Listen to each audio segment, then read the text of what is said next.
In Nebraska, water is managed by two separate but equally important groups. The Nebraska Department of Natural Resources, who manages surface water, and the 23 Nebraska natural resource districts that manage groundwater. LB 962, passed in 2004, brings the two together to manage surface water and groundwater conjunctively. These are their stories. Hi everybody, thank you for tuning in to another episode of Around the Water Cooler with NED&R. Today I am talking to Scott at the Little Blue NRD talking about why his district is unique from all of the other ones. So Scott, do you want to give an introduction to yourself? Sure, this is Scott Nelson with the Little Blue NRD and headquartered out of Davenport, Nebraska. Now our district is comprised of 7 counties which run from Jefferson County in the east to Adams County in the west. District's mainly rural, dominated by ag. From the east to the west, it's about 150 miles long, and from the south to the north, 40 miles. In all, we got 1.2 million acres, of which 700,000 are irrigated. The district includes various villages, towns, and cities. The city of Hebron, population 1,500, is known for its Oregon Trail history. The village of Ong, population less than 100, is known for its Pony Express history, and then our 2 larger cities, Fairbury and Hastings, populations of 3,500 and 25,000, are known for their railroad history. Topography in the southern part of the district is rough grassland and pasture with a sandstone Dakota aquifer with an aquifer thickness of 10 feet or less. As we travel north through the district, it transitions to rolling hills and has a Paleo Valley aquifer which runs east to west from Fairbury to Chester. This aquifer has 40 feet of saturated thickness. It does support irrigated ag, but in a lot of these areas, 2 irrigation wells are needed to support a pivot system.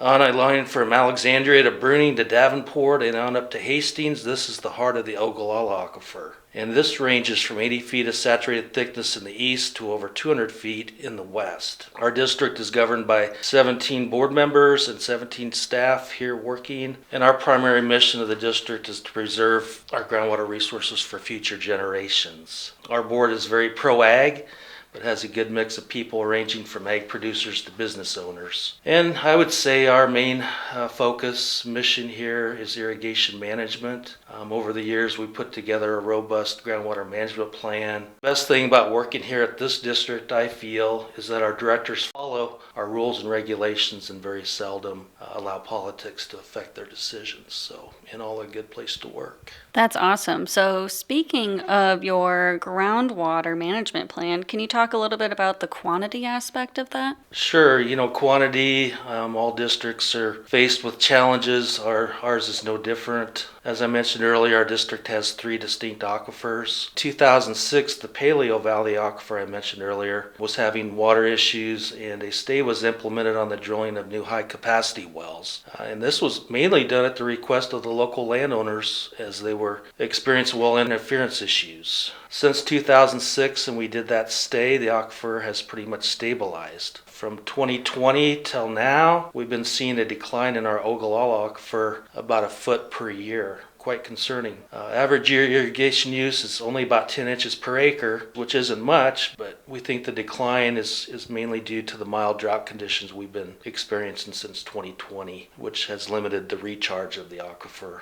In May of 2024, weighted average groundwater levels dipped below a trigger level, which initiated a stay on the new high-capacity wells and the expansion of irrigated acres. And then, of course, with DNR, water quantity, a big issue is the Blue River Compact. I appreciated working with DNR the past 4 or 5 years on this, and I think we're headed in a good direction with that. Okay, so you touched on the groundwater management of the quantity aspect.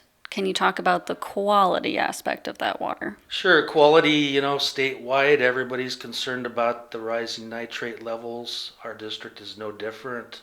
We have several hot spots which have higher nitrate levels. The good things, our groundwater management plan is set up to be proactive and includes phase 1, 2, and 3 areas. The district currently has 8 groundwater quality sub-areas which have the higher nitrates. This past fall, 4 of these areas were elevated from phase 2 to phase 3. And that change meant that farmers now have to use a nitrogen inhibitor when they're applying anhydrous ammonia. We recently became a member of Longitude 103, which is a database company That's working with 17 NRDs across the state, and we have joined up with them to get the nitrogen dashboard phone app out and help our producers manage their nitrogen more efficiently.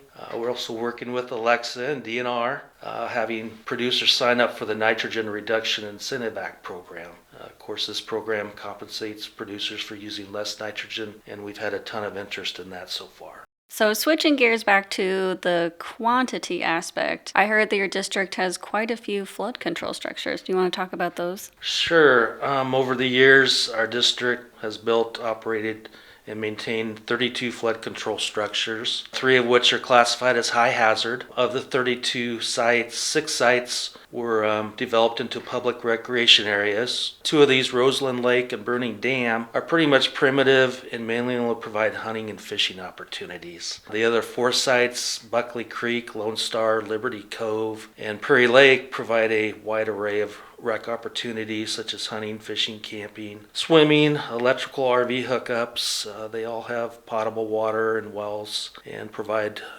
ample opportunities for wildlife viewing. Very nice areas in which we get a lot of positive public feedback on. I'm sure you do. Those areas are great. So speaking of wildlife, you probably have a really good relationship with some different agencies dealing with wildlife because of your recreational areas? Yeah, it's surprising with the row crop, ag production. We do have several areas, public lands, including ours and others, that do have wildlife habitat and provide great hunting opportunities. We have a strong relationship with the Game and Parks Commission, Pheasants Forever, Ducks Unlimited, and the Rainwater Basin Joint Venture. Within our district are many natural playa wetland complexes that provide excellent waterfowl habitat and hunting opportunities. Awesome. So I know that you have some current ongoing projects. Do you want to touch on any of those for our listeners? Sure. I'd say the largest one we're working on right now is called the 32 Mile Creek Watershed WFPO project. This project's federally funded from NRCS, and it's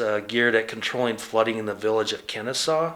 We're currently wrapping up on an $800,000 2-year planning study, and our consultant, JEO Consulting, has determined that the project appears to be feasible for proceeding into a 2-year design phase. The main aspects of this project, if we do get something built, will include upgrading a current dike to a levee system, constructing a 70-acre floodwater detention cell, and rehabbing an existing flood control structure.